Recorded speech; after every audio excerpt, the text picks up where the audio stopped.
We're going to talk specifically about gender identity claims now. Gender identity has a huge range, and so it's quite difficult for us to talk in generalised terms in a video like this. So you need to take from this video whatever matches with your case. It is important that throughout your case you know that you are entitled to be treated with respect and to be referred to and addressed in your gender identity, using the name that you choose. It may still be necessary for your birth identity to be registered, but that doesn't mean that you shouldn't be treated at all other times in the name and the identity that you've identified for yourself. One of the things that you'll need to think about in your case is how you describe your gender identity. That may be very simple. You may feel that you know very clearly what it is, but it may be more complex, and it may involve you using a description rather than a label that somebody else has thought of. And it's your identity, so however you describe it is right.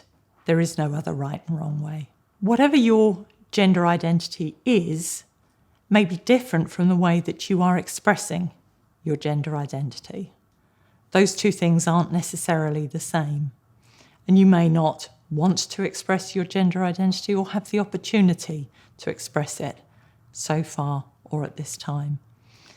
And so you need to be clear with your lawyer and with the Home Office about what your gender identity is and what your issues are around expressing your gender identity.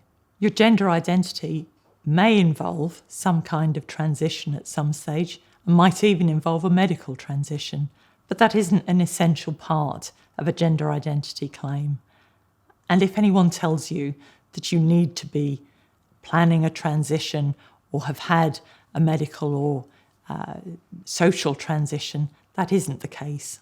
When you're preparing your statement or when you're talking to the Home Office in interview, one of the places to start will be just talking about your everyday life, your experiences, how you want to live, if there are constraints on how you live, which mean that you're not expressing yourself in the way that you'd like to, and whether that stops you from having your gender identity as you perceive it.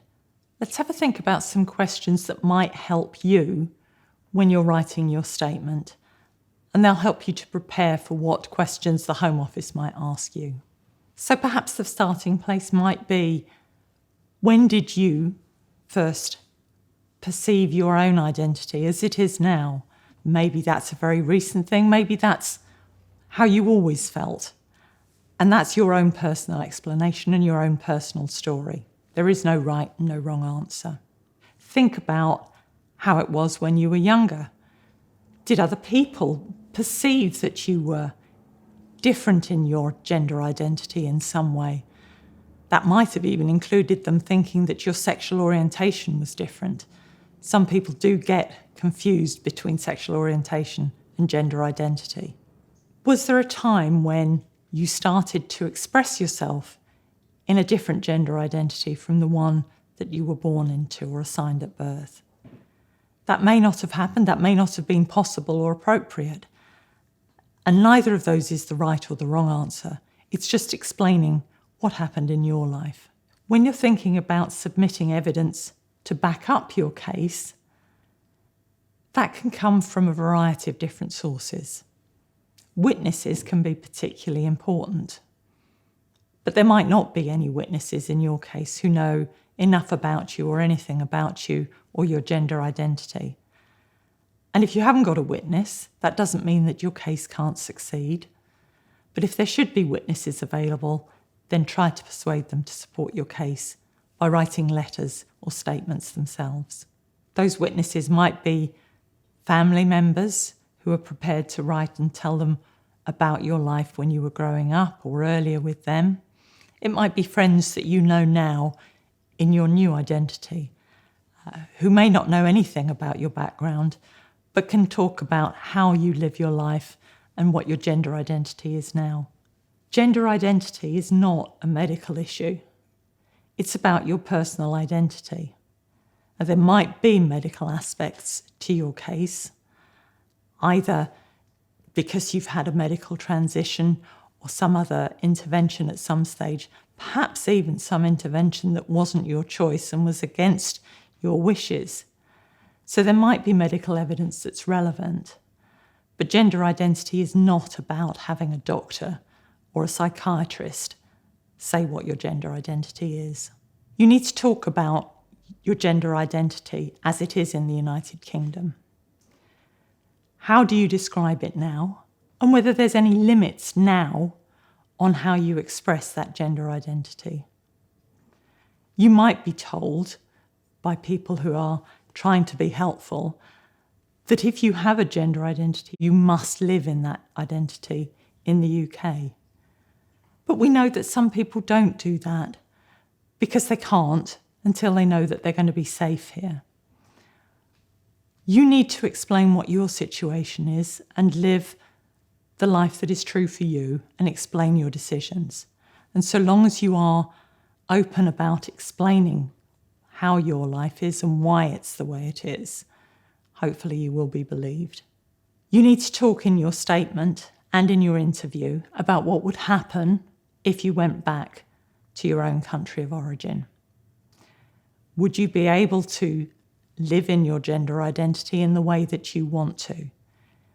If not, what would be constraining you? What's going to be stopping you from doing that? And how that would make you feel. Those are really important things, because being a refugee and claiming asylum is about what will happen to you if you go back in future.